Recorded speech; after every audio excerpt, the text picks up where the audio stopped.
पूर्व प्रधानमंत्री डॉक्टर मनमोहन सिंह ने नरेंद्र मोदी और बीजेपी पर बेहद तीखा हमला बोलते हुए उन्हें हर मोर्चे पर बुरी तरह नाकाम करार दिया है। मनमोहन सिंह ने कहा कि मोदी सरकार को अर्थव्यवस्था की कोई समझ ही नहीं है। इसके अलावा वह विदेश नीति में भी बुरी तरह नाकाम रही है। मसला सिर्फ देश के अंदरली समस्या का नहीं, ये सरकार विदेश नीति के मोर्चे ते भी पूरी तरह फेल साबित हुई है। चीनी फौजी पिछले एक साल तो साड़ी पवित्र धरती ते बैठे हैं, पर इस पूरे मामले नूं दबाउण की कोशिश की जा रही है। पुराने दोस्त लगातार साडे नालों टुटते जा रहे हैं। मनमोहन सिंह ने विदेश नीति पर मोदी सरकार को नाकाम बताते हुए व्यंग किया कि सिर्फ गले लग जाने या झूले पर झूलने या बिरयानी खाने खिलाने से किसी देश से रिश्ते ठीक नहीं हो जाते। ये सरकार विदेश नीति के मोर्चे ते भी पूरी तरह फेल साबित हुई है।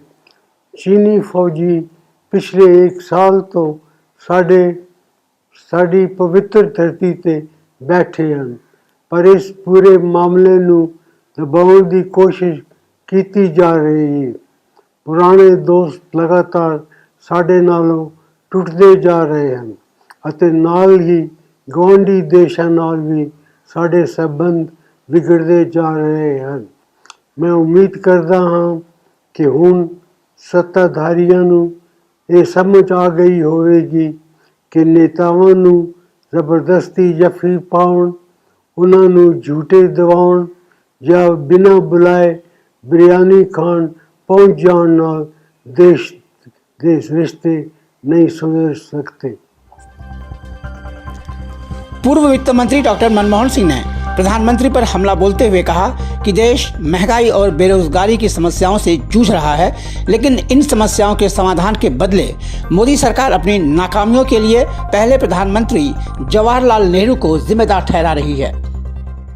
केंद्र सरकार ਦੀਆਂ ਕੋਝੀਆਂ ਨੀਤੀਆਂ ਕਾਰਨ ਜਿੱਥੇ ਇੱਕ ਪਾਸੇ ਲੋਕ ਡਿੱਗ ਰਹੀ ਆਰਥਿਕਤਾ, ਵੱਧਦੀ ਮਹਿੰਗਾਈ ਅਤੇ ਬੇਰੁਜ਼ਗਾਰੀ ਤੋਂ ਪਰੇਸ਼ਾਨ ਹਨ, ਦੂਜੇ ਪਾਸੇ ਸਾਡੇ ਅੱਜ ਦੇ ਹਾਕਮ 7.5 ਸਾਲ ਸਰਕਾਰ ਚਲਾਉਣ ਦੇ ਬਾਅਦ ਵੀ ਆਪਣੀ ਗਲਤੀਆਂ ਨੂੰ ਮੰਨ ਕੇ ਉਹਨਾਂ ਵਿੱਚ ਸੁਧਾਰ ਕਰਨ ਦੀ ਬਜਾਏ ਲੋਕਾਂ ਦੀਆਂ ਸਮੱਸਿਆਵਾਂ ਲਈ ਆਪਣੇ ਪਹਿਲੇ ਪ੍ਰਧਾਨ ਮੰਤਰੀ ਪੰਡਿਤ ਜਵਾਹਰ ਲਾਲ ਨਹਿਰੂ ਨੂੰ ਜ਼ਿੰਮੇਦਾਰ ਠਹਿਰਾਉਣ ਵਿੱਚ ਲੱਗੇ ਹਨ।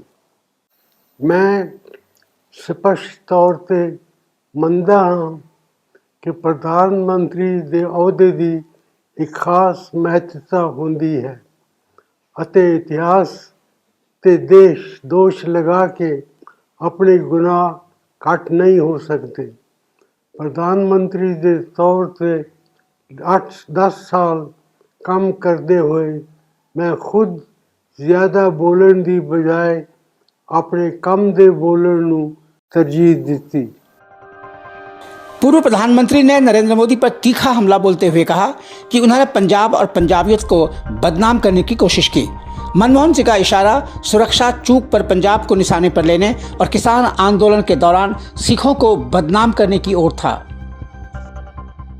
कुछ दिन पहला प्रधानमंत्री की सुरक्षा के नाम से पंजाब के मुख्यमंत्री सरदार चरणजीत सिंह चन्नी ਅਤੇ ਇੱਥੋਂ ਦੇ ਲੋਕਾਂ ਨੂੰ ਬਦਨਾਮ ਕਰਨ ਦੀ ਕੋਸ਼ਿਸ਼ ਕੀਤੀ ਗਈ, ਜਿਸ ਨੂੰ ਕਿਸੇ ਵੀ ਪੱਖੋਂ ਨਹੀਂ ਮੰਨਿਆ ਜਾ ਸਕਦਾ।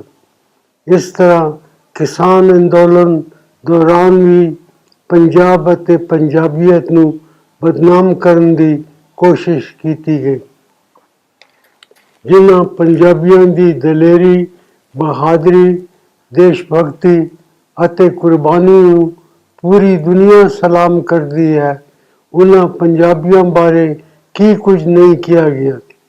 ਪੰਜਾਬ ਦੀ ਧਰਤੀ ਵਿੱਚੋਂ ਪੈਦਾ ਹੋਏ ਇੱਕ ਸੱਚਾ ਭਾਰਤੀ ਹੋਣ ਦੇ ਨਾਤੇ ਮੈਂ ਇਸ ਸਾਰੇ ਮਾਮਲੇ ਤੋਂ बहुत दुख होया। मनमोहन सिंह ने कहा कि प्रधानमंत्री पद गरिमा में होता है, इसे ध्यान रखकर नरेंद्र मोदी को व्यवहार करना चाहिए। डॉक्टर सिंह ने यह भी कहा कि इस पद पर रहते हुए उन्होंने कभी भी देश की प्रतिष्ठा को आंच नहीं आने दी। ਅਸੀਂ ਆਪਣੇ ਸਿਆਸੀ ਲਾਭ ਲਈ ਕਦੇ ਦੇਸ਼ ਦੀ ਵੰਡ ਨਹੀਂ ਕੀਤੀ, ਕਦੇ ਸੱਚ ਤੇ ਪਰਦਾ ਪਾਉਣ ਦੀ ਕੋਸ਼ਿਸ਼ ਨਹੀਂ ਕੀਤੀ, ਕਦੇ ਦੇਸ਼ ਅਤੇ ਅਹੁਦੇ ਦੀ ਸ਼ਾਨ ਨੂੰ ਘੱਟ ਨਹੀਂ ਹੋਣ ਦਿੱਤਾ।